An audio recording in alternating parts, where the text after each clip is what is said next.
పూరా local. Welcome to పూరా local. అసలు ఆ కుటుంబంలో ఏం జరుగుతుంది? తల్లి చెల్లి నుంచి కొడుక్కి ఎందుకంత వ్యతిరేకత? అన్న చెల్లికి మధ్య సంవత్సరాలుగా నడుస్తున్న ఆస్తి తగాదాలు. ఒకప్పుడు రాష్ట్రాన్ని పాలించిన కుటుంబానికి పెద్ద దిక్కు లేకపోవడమే సమస్య అనే విధంగా వైఎస్ కుటుంబం మారుతోంది.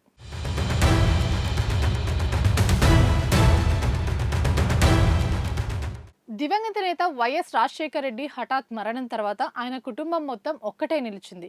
కష్టకాలంలో ఒకరినొకరు ఓదార్చుకోవడంలో కానీ, తండ్రి రాజకీయ అండ చేజారిపోకుండా చూసుకోవడంలో, రాజకీయంగా కుటుంబ పెత్తనం సడలిపోకుండా కాపాడుకోవడంలో కానీ, తల్లి, కుమారుడు, కుమార్తె వీళ్ళే కాకుండా వైఎస్ సోదరుడు వైఎస్ వివేకానందరెడ్డి ఆయన కుటుంబం మొత్తం ఒక్కటిగా నిలిచింది.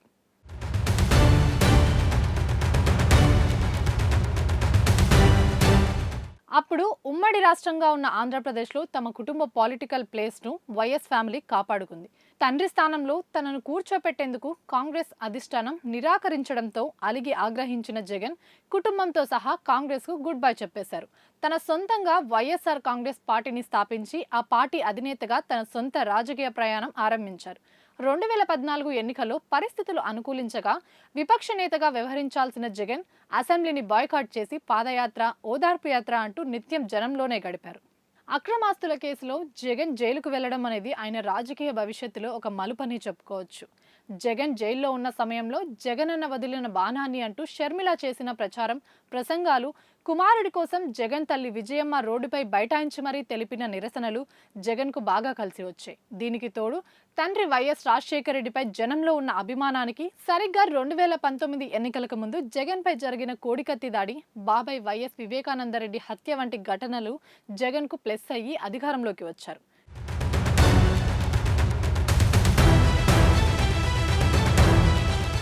కానీ ఇక్కడే కథ మలుపు తిరిగింది. ఎన్నికల సమయంలో వైఎస్కు కలిసి వచ్చిన అంశాలే ఇప్పుడు ఆయనకు ప్రతికూలంగా మారాయి. నాడు జగన్ వెనుక ఐక్యంగా నిలిచిన కుటుంబం ఇప్పుడు ఆయనకు అండగా లేదు. నాడు జగన్కు అనుకూలంగా సానుభూతి వెల్లువెత్తడానికి కారణమైన వివేక హత్య, కోడికత్తి దాడి కేసులు ఇప్పుడు ఆయననే నిందితుడిగా చూపిస్తున్నాయి. నాడు జగనన్న వదిలిన బాణాన్ని అంటూ జనంలోకి వచ్చిన షర్మిల ఇప్పుడు తాను జగన్కు గురిపెట్టిన బాణంగా మారిపోయింది. వైఎస్కు సన్నిహితంగా ఉన్న వారెవరూ ఇప్పుడు జగన్తో లేరు.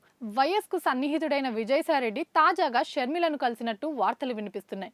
వైఎస్ బ్రాండ్ను జగన్ తానంతట తానే స్వయంగా వదిలించుకున్నారని రాజకీయ వర్గాలు అంటున్నాయి.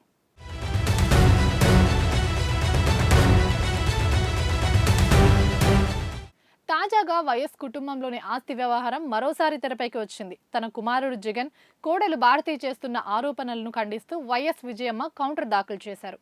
తన పిల్లల మధ్య వివాదం కారణంగా తాను కోర్టు గదిలో నిలబడాల్సి రావడం తను తీవ్రంగా కలిచివేస్తుందన్నారు. బరువెక్కుతున్న హృదయంతో కౌంటర్ దాఖలు చేస్తున్నానని జగన్, భారతి పేర్కొంటున్న విషయాలు నిరాధారం, సదరు ఆరోపణలు న్యాయ సమీక్షకు నిలవవు అని విజయమ్మ పేర్కొన్నారు. కంపెనీ వాటాలను చట్టబద్ధంగా బహుమతిగా ఇస్తూ చేసుకున్న కుటుంబ ఒప్పందంలో జాతీయ కంపెనీ చట్ట ట్రిబ్యునల్ జోక్యం చేసుకోకూడదని షర్మిల తెలిపారు. ఫ్యామిలీ సెటిల్మెంట్స్లో జోక్యం చేసుకునే అధికారం లేదని పేర్కొన్నారు. కుటుంబ వివాద పరిష్కారాలు ట్రిబ్యునల్ పరిధిలోకి రావని కూడా తెలిపారు. తనకు తెలియకుండా సరస్వతి పవర్ షేర్లను తన తల్లి షర్మిలకు బదిలీ చేసుకున్నారని, సదరు బదిలీని రద్దు చేసి తన పేరిట, తన భార్య పేరిట, తమ కంపెనీ క్లాసిక్ రియాలిటీ పేరిట 51.1% వాటాలు యథావిధిగా కొనసాగేలా ఆదేశాలు ఇవ్వాలని పేర్కొన్నారు జగన్. ఈ షేర్లను తన తల్లికి గిఫ్ట్గా ఇచ్చానని, వాటిని తాను ఎప్పుడైనా వెనక్కి తీసుకోవచ్చని పిటిషన్లో జగన్ పేర్కొన్నారు. సరస్వతి పవర్ ఆస్తులపై ఈడీ దర్యాప్తు చేస్తున్న నేపథ్యంలో తాను గిఫ్ట్గా ఇచ్చిన షేర్లను షర్మిలకు బదలాయించడం చట్టవిరుద్ధమన్నారు.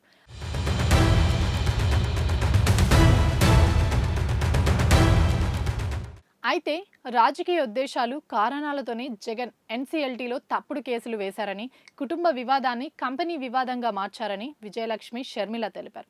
సొంత బిడ్డలపైనే ఎన్సీఎల్టీలో పిటిషన్ వేయాల్సి రావడం తన గుండెను పిండేసిందని విజయలక్ష్మి పేర్కొన్నారు.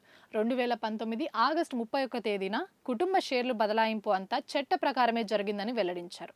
ఎన్సీఎల్టీని తప్పుదారి పట్టించేలా జగన్ రాజకీయ ప్రేరిత ప్లాన్ వేశారని తల్లి, కుమార్తెలు పేర్కొంటున్నారు. వాటాల బదలాయింపుపై ఆయన చేస్తున్న క్లైమ్ అంతా తప్పేనని, ట్రిబ్యునల్ను తప్పుదోవ పట్టించేలా పిటిషన్ దాఖలు చేశారన్నారు. చట్టబద్ధంగా జరిగిన ఎంఓయూ వాస్తవాలు వివరిస్తూ తాము పొందుపరిచిన సాక్ష్యాధారాలను పరిశీలించి ఆదేశాలు జారీ చేయాలని ఎన్సీఎల్టీలోని వారు అభ్యర్థించారు.